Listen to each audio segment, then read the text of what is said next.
ಲೋಕಸಭಾ ಕ್ಷೇತ್ರದ ಜೆಡಿಎಸ್ ಅಭ್ಯರ್ಥಿ ಪರವಾಗಿ ಚುನಾವಣಾ ಪ್ರಚಾರ ಮಾಡಲು ಚನ್ನರಾಯಪಟ್ಟಣಕ್ಕೆ ಆಗಮಿಸುವ ಮಾಜಿ ಮುಖ್ಯಮಂತ್ರಿ ಎಚ್ಡಿ ಕುಮಾರಸ್ವಾಮಿಗೆ ಮುತ್ತಿಗಾಗಿ ಪ್ರತಿಭಟನೆ ಮಾಡಲಾಗುತ್ತೆ ಎಂದು ಕರ್ನಾಟಕ ರಾಜ್ಯ ರೈತ ಹಾಗೂ ಹಸಿರು ಸೇನೆ ಜನಜಾಗೃತಿ ಸಂಘಟನೆಯ ರಾಜ್ಯಾಧ್ಯಕ್ಷೆ ಚಿನ್ನೇನಹಳ್ಳಿ ನಾಗರತ್ನಮ್ಮ ಹೇಳಿದ್ದಾರೆ. ಪಟ್ಟಣದ ರೈತ ಸಂಘದ ಕಚೇರಿಯಲ್ಲಿ ರೈತ ಸಂಘದ ಪದಾಧಿಕಾರಿಗಳ ಸಭೆಯಲ್ಲಿ ಮಾತನಾಡಿ, ಕರ್ನಾಟಕ ರಾಜ್ಯದಲ್ಲಿ ದಾರಿ ತಪ್ಪುತ್ತಿರುವುದು ಮಾಜಿ ಮುಖ್ಯಮಂತ್ರಿ ಎಚ್ಡಿ ಕುಮಾರಸ್ವಾಮಿಯೇ ಹೊರತು ಮಹಿಳೆಯರಲ್ಲ ಅಂತ ತಿರುಗೇಟು ಕೊಟ್ಟಿದ್ದಾರೆ. ಕರ್ನಾಟಕ ರಾಜ್ಯದ ಕಾಂಗ್ರೆಸ್ ಸರ್ಕಾರದ ಗ್ಯಾರಂಟಿ ಯೋಜನೆಗಳಿಂದ ಎಚ್ಡಿ ಕುಮಾರಸ್ವಾಮಿಗೆ ಸೋಲುವ ಭೀತಿ ಎದುರಾಗಿದೆ. ಇದರಿಂದ ಹತಾಶೆಗೆ ಒಳಗಾದ ಕುಮಾರಸ್ವಾಮಿ ಕಾಂಗ್ರೆಸ್ ಪಕ್ಷದ ಗ್ಯಾರಂಟಿ ಯೋಜನೆಗಳಿಂದ ಮಹಿಳೆಯರು ದಾರಿ ತಪ್ಪುತ್ತಿದ್ದಾರೆ ಎಂದು ಹೇಳಿದ್ದಾರೆ. ಎಚ್ಡಿ ಕುಮಾರಸ್ವಾಮಿ ಮಹಿಳೆಯರ ಬಗ್ಗೆ ಪದೇ ಪದೇ ಹಗುರವಾಗಿ ಮಾತನಾಡುವುದು ಸರಿಯಲ್ಲ. ಕೆಲವು ವರ್ಷಗಳ ಹಿಂದೆ ಬೆಳಗಾಂ ಅಧಿವೇಶನ ನಡೆದ ಸಂದರ್ಭದಲ್ಲಿ ರೈತ ಸಂಘದ ಪದಾಧಿಕಾರಿಗಳ ಪ್ರತಿಭಟನೆಯಲ್ಲಿ ಪಾಲ್ಗೊಂಡು ಮಾತನಾಡಿದ ರೈತ ಹೋರಾಟಗಾರ್ತಿಯ ಬಗ್ಗೆ ಇಷ್ಟು ದಿನ ಎಲ್ಲಿ ಮಲಗಿದ್ದಮ್ಮ ಎಂದು ಹಗುರವಾಗಿ ಮಾತನಾಡಿ ಇಡೀ ಮಹಿಳಾ ಸಮಾಜಕ್ಕೆ ಅವಮಾನ ಮಾಡಿದರು. ಕಳೆದ ಮಂಡ್ಯ ಲೋಕಸಭಾ ಚುನಾವಣೆಯಲ್ಲಿ ಪಕ್ಷೇತರ ಅಭ್ಯರ್ಥಿಯಾದ ಸುಮಲತಾ ಬಗ್ಗೆ ಇದೇ ಎಚ್ಡಿ ಕುಮಾರಸ್ವಾಮಿ ಅಣ್ಣನಾದ ಎಚ್ಡಿ ರೇವಣ್ಣ ಗಂಡ ಸತ್ತ ಮುಂಡೆಗೆ ಚುನಾವಣೆ ಬೇಕಾ ಅಂತ ಹಗುರವಾಗಿ ಮಾತನಾಡಿ ತಕ್ಕ ಶಾಸ್ತಿಯನ್ನು ಮಾಡಿಸಿಕೊಂಡಿದ್ದಾರೆ.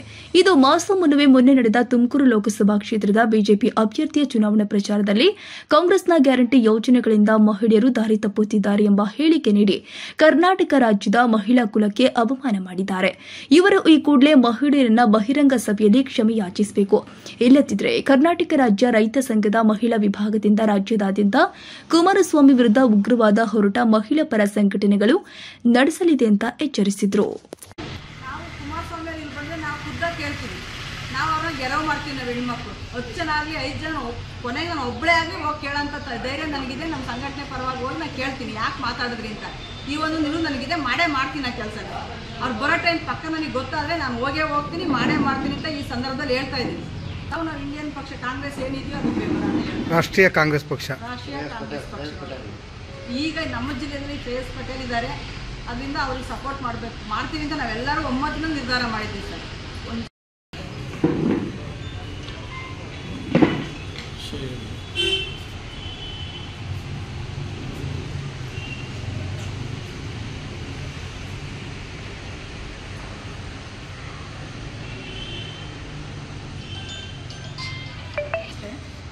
ಏನಿವತ್ತು ನಾವು ಈ ಒಂದು ರೈತ ಸಂಘ ಆಫೀಸಲ್ಲಿ ಸಭೆ ಕರೆದಿದ್ದೀವಿ ಅಂದರೆ ಕರ್ನಾಟಕ ರಾಜ್ಯ ರೈತ ಹಾಗೂ ಜನಜಾಗೃತಿ ಸಂಘಟನೆಯ ವತಿಯಿಂದ ಈ ಒಂದು ತಾಲೂಕಿಗೆ ಒಬ್ಬ ಲೀಡ್ರು ಬೇಕಾಗಿತ್ತು. ಅದರಿಂದ ಟೈಲರ್ ಕುಮಾರ್ ಅವ್ರನ್ನ ತಾಲೂಕು ಅಧ್ಯಕ್ಷರಾಗಿ ಆಯ್ಕೆ ಮಾಡಿದ್ದೀವಿ. ಮತ್ತು ಇನ್ನೊಂದು ಸೂಚನೆ ಏನಪ್ಪ ಅಂದರೆ ರಾಜಕೀಯ ವಿಷಯವಾಗಿ ನಾವು ಈ ಸಂದರ್ಭದಲ್ಲಿ ಹೇಳಬೇಕಾಗೇ ಬರುತ್ತೆ. ಇದುವರೆಗೂ ಕೂಡ ಏನು ನಮ್ಮ ಮಾಜಿ ಪ್ರಧಾನಿ ಅವರಾದ ದೇವೇಗೌಡರು ಮತ್ತು ನಮ್ಮ CM ಕುಮಾರಸ್ವಾಮಿ ಅವರು ನಿನ್ನೆ ಒಂದು ಆಘಾತಕರ ಸುದ್ದಿ ಮಂಡ್ಯದಲ್ಲಿ ಮಾತಾಡಿದ್ದಾರೆ. ಬಿಟ್ಟಿ ಭಾಗ್ಯಗಳಿಂದ ನಮ್ಮ ಗ್ರಾಮೀಣ ಪ್ರದೇಶದ ಹೆಣ್ಣುಮಕ್ಕಳು ದಾರಿ ತಪ್ಪಿದ್ದಾರೆ ಅಂತ. ದಯವಿಟ್ಟು ಕುಮಾರಣ್ಣ ಅವರೇ ಈ ಮಾತನ್ನ ವಾಪಸ್ ತಗೊಳ್ಳಿ. ಪ್ರತಿ ಎಲೆಕ್ಷನಲ್ಲೂ ಕೂಡ ನೀವು ನಿಮ್ಮ ಕುಟುಂಬದವರು ಹೆಣ್ಮಕ್ಳನ್ನೇ ಟಾರ್ಗೆಟ್ ಮಾಡ್ತಾ ಇದ್ದೀರಿ. ಯಾತಕ್ಕೆ? ಕಳೆದ ಬಾರಿ ಸುಮಲತಾ ಅವ್ರ ಬಗ್ಗೆ ಅವಹೇಳನಕಾರಿ ಮಾತಾಡೋದು ನಮ್ಮ ರೇವಣ್ಣ ಸಾಹೇಬರು. ಗಂಡಸತ್ ಮುಂಡೆ ಅವಳು ನಿಂತ್ಕೊಂಡ್ರೆ ಸರ್ಕಾರ ಅವಳು ಗೆಲ್ತಾಳ, ಸರ್ಕಾರ ನಡೆಸ್ತಾಳೆ. ಯಾಕೆ ನಿಮ್ಮನೇಲಿ ಯಾರು ಹೆಣ್ಮಕ್ಳು ಗಂಡ ಸತ್ತವ್ರು ಇಲ್ವಾ? ಯಾಕೆ ಈ ಥರ ಪ್ರತಿ ಸಲ ಮಾತಾಡ್ತೀರಾ? ಮತ್ತು ಇದು 3ನೇ ಬಾರಿ ಬೆಳಗಾಮಲ್ಲಿ ನಡೆದಂಥ ಒಂದು ಹೋರಾಟದಲ್ಲಿ ಕೂಡ ನಮ್ಮ ಕುಮಾರಣ್ಣ ಅವರು ಇಷ್ಟು ವರ್ಷ ಎಲ್ಲಿ ಮಲಗಿದ್ದಾಯಿ ಅಂತ ಕೇಳಿದ್ರು. ಆಗ ಕೂಡ ಒಂದು ದೊಡ್ಡ ಅಪಪ್ರಚಾರ ಆಯಿತು. ಯಾಕೆ ಇತ್ತೀಚೆಗೆ ಪ್ರತಿಯೊಂದು ವಿಚಾರದಲ್ಲೂ ಹೆಣ್ಮಕ್ಳನ್ನೇ ಟಾರ್ಗೆಟ್ ಮಾಡಿ ಮಾತಾಡೋದು ತುಂಬ ದೊಡ್ಡ ತಪ್ಪು, ಅವಹೇಳನಕಾರಿಣಿ. ಹೆಣ್ಮಕ್ಳೇ ಇಲ್ಲ ಅಂದರೆ ದೇಶ ನಡೆಸೋಕೆ ಆಗಲ್ಲ ಅಂತ ನಾವು ಗಂಟಾಘೋಷವಾಗಿ ಹೇಳ್ತೀವಿ. ನಮಗೆ ಧೈರ್ಯ ಇದೆ. ಯಾವ ಹೆಣ್ಮಕ್ಳು ಕೂಡ ದಾರಿ ತಪ್ಪಿ ಎಲ್ಲೂ ಹೋಗಿಲ್ಲ. ಅವ್ರವ್ರ ಮನೆ ಸಂಸಾರಕ್ಕೆ ಉಳಿಯಿಂದ ಕೆಲಸ ಮಾಡ್ತಾಯಿದ್ದೀರ. ನೀವು ಗಂಡ ಹೆಂಡತಿ ಮಧ್ಯೆ ತಂದು ಮಡಿಗೆ ಅವ್ರ ಸಂಸಾರನ ಒಡೆಯುವಂಥ ಕೆಲಸ ಮಾಡ್ತಾಯಿದ್ದೀರಾ. ದಯವಿಟ್ಟು ಇದು ತುಂಬ ಅವಹೇಳನಕಾರಿ ಕೆಲಸ. ಇದುವರೆಗೂ ಕೂಡ ಎಲ್ಲನೂ ಸಹಿಸಿದ್ದೀವಿ. ಮತ್ತು ಯಾವ ಎಲೆಕ್ಷನ್ ಬಂದು ನಿಮ್ಗೆ ಇದೇ ರಾಜ್ಯ ಅಂತ ಮಾಡ್ತಾರೆ. ಯಾಕೆ? ದಯವಿಟ್ಟು ನಿಮ್ಮ ಬಗ್ಗೆ ನಮ್ಮ ದೇವೇಗೌಡರ ಬಗ್ಗೆ ತುಂಬ ಗೌರವ ಇತ್ತು. ಆ ಗೌರವನ ಕಳೆಯೋಕ್ಕೆ ನೀವು ಮತ್ತು ರೇವಣ್ಣ ಸಾಹೇಬ್ರೇ ಮುಂದಾಗಿದ್ದೀರಲ್ಲ, ಏಕೆ?